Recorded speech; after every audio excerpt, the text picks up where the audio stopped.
September 9 అంటే రేపే ఉపరాష్ట్రపతి ఎన్నిక జరగబోతూ ఉంది. మామూలుగా అయితే ఉపరాష్ట్రపతి ఎన్నిక కాసింత బోరింగ్గానే ఉంటుంది, కాసింత అయితే ఎక్కువ బోరింగ్గానే ఉంటుంది, దాన్ని ఎవరు పెద్ద ఏం పట్టించుకోరు. కానీ ఈసారి ఉపరాష్ట్రపతి ఎన్నిక కాసింత ఇంట్రెస్టింగ్గా జరగబోతున్నట్లయితే కనిపిస్తుంది. ప్రస్తుతం బలబలాల కోణంలో చూస్తే అధికారంలో ఉన్న ఎన్డీఏ కూటమికి అయితే తిరుగులేదు, కానీ వాళ్ళకు ఉన్నటువంటి బలం ఎంత, వచ్చే ఓట్లన్నీ, క్రాస్ ఓటింగ్ జరిగే అవకాశం ఉందా, ఇవి ఇంట్రెస్టింగ్గా గమనించాల్సిన విషయాలు. 782 మంది ఓటర్లు ఉన్నారు. 782 మంది ఓటర్లు ఉన్నారు. ఇందులో 391 ఓట్లు వచ్చిన వాళ్ళు గెలుస్తారు. అధికారంలో ఉన్న ఎన్డీఏ కూటమికి 391 కంటే ఇంకో 31 మంది ఎక్స్ట్రానే ఉన్నారు. అటువైపు ఇండియా కూటమికి 312 మంది ఉన్నారు. ఇంకో 48 మంది అయితే అటు ఇటు ఎట్లా ఎవరికి మద్దతు ఇవ్వకుండా ప్రస్తుతానికి సైలెంట్గానే కనిపిస్తూ ఉన్నారు. అయితే రేపు ఏమైనా ఓట్లు పూర్తి అయిన తర్వాత క్రాస్ ఓటింగ్ జరుగుతుందా, చివరికి ఉపరాష్ట్రపతి అభ్యర్థి ఫలితమే అటు ఇటు అయ్యే అవకాశం ఏమైనా ఉంటుందా? అటు ఇటు అయ్యే అవకాశం లేకపోయినా ఉన్న బలానికంటే ఎక్కువ తక్కువ ఓట్లు పడే అవకాశాలను అయితే మనం కొట్టిపడేయలేము. ఏ పార్టీ కూడా దీనికి ఏమి ఏమంటారు, ఒక ఒక స్పెసిఫిక్గా వీళ్ళకే వేయాలి అని చెప్పి ఒక ప్రెజర్ అయితే తీసుకురాలేరు. వీళ్ళకే ఓటు వేయాలి అని చెప్పి విప్పు జారీ చేయలేరు. ఏ పార్టీకి కూడా విప్ అనేది జారీ చేయలేదు. ఎందుకని? ఇది పార్టీల ఆధారంగా జరిగే ఎన్నిక కాదు. బీజేపీ ఒక అభ్యర్థిని, కాంగ్రెస్ లీడ్ చేస్తున్న ఇండియా కూడా ఒక అభ్యర్థిని ప్రకటించారు. ఎంపీలు ఎవరికైనా వేసుకోవచ్చు. సో ఈ ఎన్నిక ఆధారంగా వాళ్ళని అనర్హులుగా ప్రకటించే మరొకటి అయితే ఖచ్చితంగా చేయలేరు.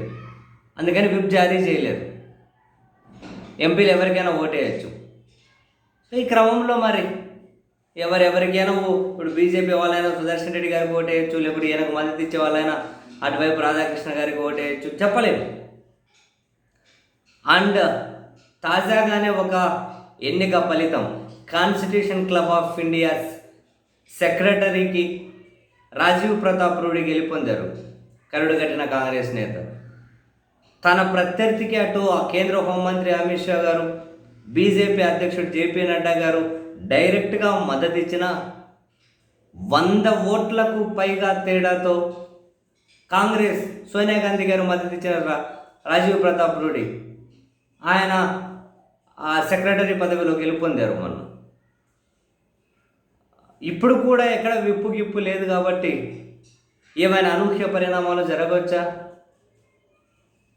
ఉపరాష్ట్రపతి ఫలితాన్ని తారుమారు చేసేంత అనూహ్యం జరగకపోయినా ఎన్డీఏ కూటమికి ఉన్నటువంటి బలం కంటే, కానీ అంటే వాళ్ళ బలమైనదైతే ఉండదు, ఆ బలం కంటే తక్కువ లేదా ఎక్కువ ఓట్లు పోలే అవకాశం ఎంత అన్నది కూడా ఇంట్రెస్టింగ్ ప్రశ్నే. చూడాలి. అటు ఇండియా కూటమి తరఫున పోటీ చేస్తున్న సుదర్శన్ రెడ్డి గారు కూడా చాలా కాన్ఫిడెంట్గా ఉన్నారు. అందరి ఎంపీలకు స్వయాన ఓటేస్తున్నారు.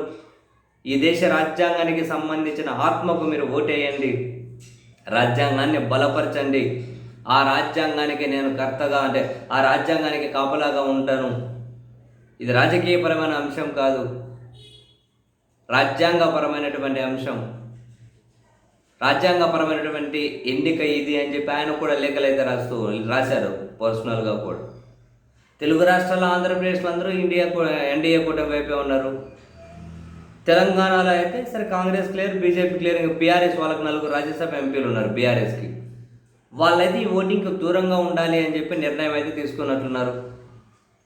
ఇలాంటి చాలానే ఉన్నాయి. ఒక 50 మంది ఎంపీలు ఇటు అటు అయితే అయిపోతుంది, అంటే ఫలితం అటు ఇటు తారుమారు అవుతుంది. కానీ అంత జరగకపోయినా సరే చూద్దాం, బలబలాలు తారుమారు అవుతాయా, క్రాస్ ఓటింగ్ జరుగుతుందా, వెల్సి.